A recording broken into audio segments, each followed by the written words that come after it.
kalau sama binatang itu kita bisa memukul karena binatang nggak bisa diajak ngomong. Tetapi kalau sama anak itu manusia, dia bisa kan diajak ngomong. Buanglah masalah pada pakarnya. Bersama psikiater. Buat apa susah? Bahtera Yuda, 96.4 FM. Saya itu pernah diceritai Dr. Aime. Ini saya pikir Dr. Aime yang berhak menjawabnya ya sebagai psikiater gitu. Ada 2 bersaudara gitu ya, kakak adik yang saya kenal dari kecil. Ya awalnya ya oke aja sayang, tapi lama-lama semakin bertumbuh. Ya namanya orang tuanya kan kerja ya. Anak berdua ini akhirnya ketika udah bisa ditinggal ya ditinggal gitu. Tapi ternyata ya celakanya memang si bungsu ini udah cewek, ya paling kecil. Akhirnya kayak dibully ya dari kalimat-kalimat makian gitu, merasa superior sebagai kakak, sebagai koko gitu ya kepada memenya. Dipukulin, waktu papa mamanya nggak ada di rumah dipukulin kayak anak tiri. Jadi Bawang merah, bawang putih ya. Iya kayak begitu loh gitu loh. Sementara memang si kokonya ini memang apa ya, kayak anak emas sih, segalanya gitu bagi mamanya, nggak tahu sih. Kadang-kadang orang tua tuh kayak gitu ya. Beruntunglah saya anak tunggal gitu ya, nggak dipilih-pilih mana yang emas mana yang nggak emas. Jadi akhirnya ketika dipukuli ya si adiknya ini ya, memenya ya, ketika orang tuanya balik gitu kan udah luka-luka memar semuanya ya. Lah yang dibela itu kok ya tetap kokonya itu loh. Bingung saya. Ini what's wrong gitu dengan this family. Ya, jadi itu merupakan tanda bahwa keluarganya toksik. Toxic. Yes, Ya, toxic family. toxic itu racun loh. Iya, racun. Keluarga yang tidak bisa memberikan kesehatan mental, yang malah akan membuat anggota-anggota keluarganya menjadi stres, depresi karena perilaku dari orang tuanya. Jadi yang racun siapa ini kalau gitu? Orang tuanya atau yang kokonya ini? Yang abusernya adalah kokonya, karena kan kokonya yang melakukan kekerasan. Tetapi di sana juga ada peran orang tua. Karena peran orang tua yang seharusnya sebagai pihak yang berotoritas yang bisa menjadi penengah, tetapi tidak bisa menjadi penengah yang adil, maka di sana orang tua menjadi the enabler atau orang yang memberikan kesempatan kepada pelaku kekerasan untuk melakukan hal tersebut di dalam rumah. Ya soalnya anak emas sih, apapun itu kalau anak emas tuh rasanya bener semua gitu ya. Yang salah tambah salah. Ya itu toksik. Jadi dalam hal ini saya rasa kok akarnya juga dari orang tua ya. Anak kan belajar juga dari orang tua ya. Ya. Apa enggak? Bisa jadi orang tua yang sering memukuli anak itu bisa jadi terjadi suatu mirroring ya. Mirroring itu meniru apa yang dilakukan orang tua kepadanya itu akan ditiru kepada adiknya. Jadi itu merupakan suatu namanya mekanisme pembelaan ego displacement atau salah pindah. Mungkin yang kakaknya dulu sering dipukulin sama orang tuanya, kemudian dia merasa sakit hati dan dia tidak berani untuk mukul orang tuanya. Yang terjadi akhirnya dia malah mukul ke pihak yang lebih lemah, yaitu adiknya. Itu yang namanya displacement. Itu bisa terjadi kok. Atau jangan-jangan berarti kokonya ini, kakaknya ini punya kejengkelan yang nggak bisa diluapkan kali ya? Bisa jadi. Akhirnya dia malah, oh ini adik saya kan lemah, bisa ini dibikin untuk mengungkapkan kejengkelannya. Bisa. Makanya disebut toksik tadi itu ya? Ya. Oke. Nah ini toxic family ini banyak terjadi ya, nggak cuma pola yang saya ceritakan gitu dalam perjumpaan dokter dengan pasien-pasien. Ada model tipe-tipe yang seperti apa lagi yang bisa menjadi kategori toksik itu tadi? Ya, jadi toxic family itu ketika terjadi suatu abusive di dalam rumah ya. Perilaku abuse itu ada 4 ya. Yang pertama adalah ini KDRT lah kalau nggak tahu abusive ya, boleh ya disebut kekerasan, gitu ya. Kekerasan ya. Penyalahgunaan ya. Jadi yang pertama adalah kekerasan fisik ketika orang tua ataupun saudara melakukan kekerasan fisik kepada anggota keluarga. Aku dok menerima itu, dirotani dulu sama mama. Oh ya. Saya juga sih, kayaknya orang tua zaman dulu. Ya, orang tua zaman dulu. Iya, orang tua zaman dulu biasanya banyak yang seperti itu ya. Yang mana itu banyak menimbulkan luka batin loh. Makanya sebaiknya sekarang jangan sampai kita melakukan kekerasan fisik lagi kepada anak karena udah nggak zamannya gitu. Iyalah nggak zamannya lah. Udah nggak zamannya. Zamannya dibeliin gadget gitu zaman sekarang ya. Saya masih ingat tuh dulu waktu saya pernah les, Heeh. guru les saya itu pernah bilang seperti ini. Saya sama anak saya tidak pernah memukul. Karena menurut saya kalau sama binatang itu kita bisa memukul karena binatang nggak bisa diajak ngomong. Tetapi kalau sama anak itu manusia, dia bisa kan diajak ngomong. Anak itu manusia, bisa Yes. diajak ngomong. Bukan rotan yang ngomong. Jangan pakai ayat, ya di Alkitab ada itu diajak pakai rotan. Rotan itu menghajar gitu. Iya. Jadi kalau bisa diajak ngomong, lebih baik diajak ngomong. Toh anaknya bisa mengerti kenapa harus pakai kekerasan. Ya mungkin kadang-kadang saking kebangetan nakalnya ya orang tua jengkel kali. Padahal dulu saya nggak nakal loh.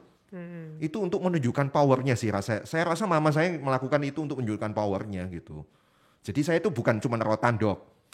Nggak disapa, nggak boleh tidur di kamar seminggu. Itu abusive nggak? Nggak disapa. Nggak disapa. Nggak usah panggil mama. Seminggu.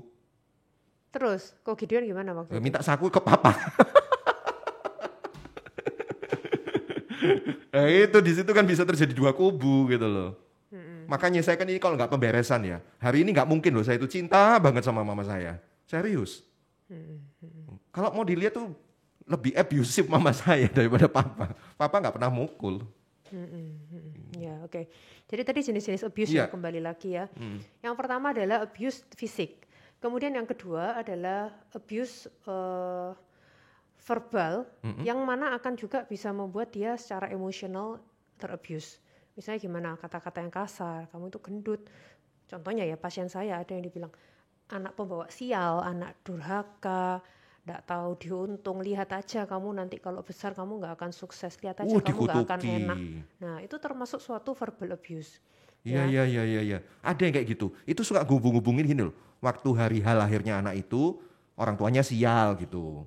Iya toh, makanya dia dicap kayak pembawa sial. Itu udah abusive ya itu ya, toxic loh itu. Oke. Terus Bisa juga secara emosional ya. Kalau emosional itu biasanya Kayak apa? manipulatif. contohnya? Manipulatif misalnya yang salah mestinya kokonya, tapi kokonya menyalahkan adiknya.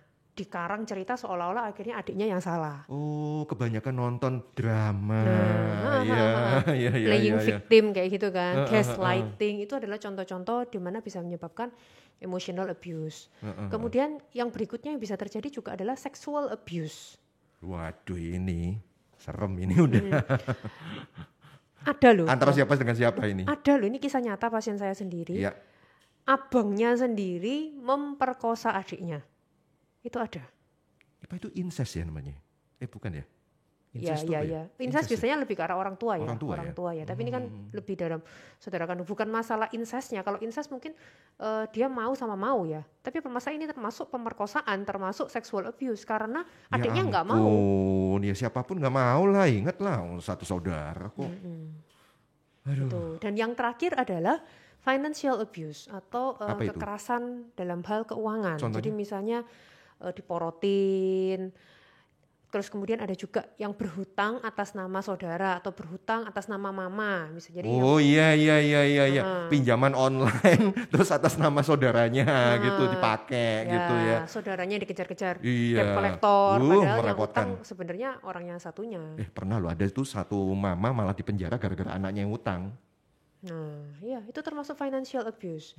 Juga tidak hanya berhutang ya, tetapi juga misalnya memaksa meminta uang ya dengan cara yang kasar, itu juga termasuk financial abuse. Atau bahkan mencuri uang dari keluarga karena dianggap ya mana mungkin lah keluargaku bakal ngelaporin aku ke polisi misalnya gitu kan. Jadi uangnya dicuri, ya itu termasuk financial abuse. Sering sih. Makanya saya tuh nggak heran kadang-kadang sampai ke pengadilan ya kayak gitu-gitu Loh, ya. bener, pokoknya kalau udah kenal uang ya saudara itu udah nggak jadi saudara lagi ya kan. Saudara sudah tidak lagi mengenal uang lagi gitu ya karena uang itu berkuasa, gara-gara uang saudara bisa menjadi orang lain. Iya, benar. Aduh, lah kalau saya ini termasuk yang abuse yang apa ya? Nggak dikasih duit sangu loh seminggu. Apa itu? Aku loh dari kecil nggak pernah dikasih uang sangu sama mama. Alah. Udah sungguhan bener. Mestilah ansok lebih menderita. Nggak bener. Kalau nggak percaya ya itu adik kalau Lah adikku terus lihat. dapat uangnya dari mana? To be honest ya, waktu saya SD itu bahkan saya tuh dikasih uang jajan sama siapa? Siapa? Supirku. Sopir dari mama. Loh iya, enggak, beneran itu. Tapi aku untungnya kenapa? Ya aku sih bisa mengerti sih, orang tuaku nggak ngasih aku uang jajan karena waktu itu katanya supaya saya nggak jajan sembarangan gitu. Iya, Ya nggak apa-apa sih, ya nggak apa-apa gitu. Itu sih ini- nggak termasuk, kalau nggak ngasih uang jajan itu tidak termasuk financial abuse. Loh iya nggak termasuk kan. Iya, nggak Kecuali termasuk. kalau uang saya dicuri, diambil, dibuat berhutang, nah itu baru termasuk financial abuse. Kalau ada orang tua yang sudah non produktif terus menuntut anaknya, padahal anaknya juga nggak bisa gitu, itu abuse nggak? Nah, jadi Ada kan sudah menikah gitu ya, ya urusan keluarga yang nomor satu kan. Papa mama ya kadang-kadang masih menjadi tanggungannya dan itu sering jadi tengkar loh itu di antara suami sama itu istri. kan sandwich generation. Itu Iya, nanti kapan-kapan kepepet ya. kita bisa bahas tersendiri. Sebenarnya semua itu tergantung dari willingness kita, keikhlasan kita. Kita mau ngasih apa enggak. Kalau memang kita mau ngasih dengan rela, dengan suka hati, ya itu bukan termasuk abuse karena kita dengan kesadaran penuh dan kita ikhlas untuk memberikannya. Tetapi kalau kita nggak mau, kemudian kita dipaksa, nah itu Dengan yang label sebagai anak harus Nah, bertanggung jawab gitu ya. ya soalnya pernah tuh kejadian pasien saya itu juga ya, dari kecil dia tuh dititipin ke tantenya. Jadi mama papanya tuh nggak pernah ngurusin dia. Mama papanya itu sendiri sudah bekerja di luar kota ya, karena dulu ekonominya kurang, jadi anaknya dititipin ke tante. Orang tua keluar kota bekerja, dan pada waktu anak ini sudah besar, orang tuanya ini minta uang terus ke anaknya. Nah, anaknya kan itu. ngerasa aku nggak pernah dapat kasih sayang, aku juga nggak pernah diperhatikan, kenapa kok aku sekarang berkewajiban untuk selalu menafkahi. Dan itu sampai dikata-katain juga loh, dikata-katain, oh lihat aja kamu anak durhaka ya, nggak ngerawat dikutuki ya. orang tua, dikutukin. Nah itu termasuk toxic, itu termasuk toxic family. Oke, kalau gitu saya lebih concern gini. Ini tadi kan kita udah bicara tentang jenis-jenis apa namanya tindakan yang dikatakan toksik dalam sebuah keluarga gitu ya. Ternyata toksik ini bisa hadir di mana-mana, termasuk di keluarga. Keluarga ini padahal kan apa ya? Di mana kita bisa mencurahkan kasih sayang, kita belajar arti saling mengasihi, berbagi. Tapi ternyata muncul toksik juga gitu. Saya lebih concern ke kalau saya jadi pihak korban. What should I do? Apa yang saya harus lakukan? Ya kalau sebagai Saya nggak begitu concern ke pelakunya ya tinggal sadar atau enggak gitu aja kan ya. Terus sebagai korban ini loh. Kalau Anda sebagai korban, yang paling pertama Anda harus menarik batasan antara diri Anda dengan keluarga Anda. Maksudnya? Jadi bukan berarti, kan ada tuh kata-kata gimana pun juga dia keluargamu gitu kan. Oh iya betul. Ya. Gimana nggak ada mantan anak, mantan orang tua itu misalnya terjadi. Mantan saudara itu nggak ada. Mantan istri ada gitu. Selalu saya suka dengar gitu. Nah kalau ada kata-kata seperti itu sebenarnya kita harus lihat dulu setoksik apa keluarga Anda ya, setoksik apa dulu. Mengapa saya bilang setoksik apa? Karena ya tentunya ya orang tua kita juga bukan malaikat ya menurut saya ya pastilah ada plus minusnya ya kan. Tetapi yang terpenting adalah kita bisa menerima orang tua kita apa adanya dan orang tua bisa menerima kita apa adanya. Jadi kita lihat dulu setoksik apa. Kalau masih sedikit-sedikit lah ya, ada kekurangan sedikit-sedikit lah, ya sudahlah. Cincailah ya kan. Karena ini kalau yang prinsip saya ya, sebaik-baiknya orang itu pasti ada jeleknya. Seburuk-buruknya orang juga pasti ada kebaikannya. Betul. Nggak ada orang yang 100% sempurna. Jadi ya gimana? kan? Maksudnya dokter ya udah ambil aja kebaikannya gitu. Lihat dulu kebaikannya itu kalau nggak toksik banget loh ya. Itu Nah, tanda kutip definisi- tidak setoksik, tidak toksik banget. Definisi toksik banget tuh kayak gimana? Nah, Ini ya yang kembali agak-agak lagi yang relatif ya. seperti tadi itu, abusifnya sampai seperti apa? Kalau sudah sampai mengancam nyawa, sudah sampai kata-kata yang kasar, yang mengutuki, ya Anda berhak untuk menarik diri gitu loh. Tapi kalau misalnya dia minta uang lah, sering minta uang, ya sudahlah, cimcai lah. Kalau menurut saya loh ya, gitu kan. Tapi makanya karena tiap orang berbeda. Gitu. Beda-beda Tapi ya. kalau memang toxic family yang sangat-sangat toxic, nggak ada salahnya Anda menarik diri. Maksudnya menarik diri itu keluar dari rumah gitu. Kita keluarga loh ini. Udah nggak apa-apa. Hah? Saya bilang Serius? nggak apa-apa. Kalau memang keluarga Anda toksik, Sorry, nggak apa-apa. minggat gitu. Kalau ya itu tergantung Menarik Anda umur berapa ya. Anda umur berapa? Gitu. Ya kalau udah gede ya nggak apa-apa Kalau ya. udah gede ya nggak apa-apa kan. Makanya saya sering kalau dapat DM di Instagram saya bilang segera lulus, cari kerja, sukses jadilah sukses, set your own personal goal. Yes. Ya apa kamu yang mau raih dalam hidupmu dan lakukan itu. Oke. Tuh. Ya. Yes. I got it. Terus yang kedua? Misalnya nanti kalau maksudnya saya someday saya keluar dari rumah ya bukan minggat gitu. Itu nggak apa-apa. Jadi yang pertama tarik batasan. Tarik gitu kan. batasan. Kemudian yang kedua, jangan selalu berkata iya, ya, tetapi berani untuk berkata tidak. Untuk sesuatu yang memang tidak. Ya. Jadi yang sering kali terjadi itu orang yang menjadi korban itu karena dia tidak berani untuk berkata tidak. Monggo. Itu kan kayak malah mempersilahkan ya sudah, ayo kerasin saya gitu malahan ya. Jadi Anda berhak kok untuk berkata tidak. Tapi itu terkait karakter deh dok. Ada juga loh orang yang nggak bisa tegas gitu, nggak gitu. Gimana ya? Iya kan? Ada loh orang tipe kayak gitu itu. Mestinya bisa kok. Kalau Bisa, saya, prinsip saya Anda bisa berlatih untuk bersikap asertif. Asertif itu berarti berani berkata tidak. Dengan cara apa? Ungkapkan 3 hal. A, P, M. Akui perasaan, Akui penyebab, perasaanmu, penyebab, maunya gimana. dan maunya gimana. Itu bisa Anda latihkan ke orang tua atau ke orang yang mengebius Anda. Misalnya, saya marah, saya tidak suka, saya kecewa, saya sedih. Ya, penyebabnya apa? Karena mama begini, atau karena koko begini ya. Maunya gimana? Aku maunya tolong hormati, misalnya apa, pilihanku atau apa gitu. Iya. Dari situ kemudian timbul kesepakatan yang baru ya dari sini ya. Oke. Next, terus sebagai korban saya mesti apa?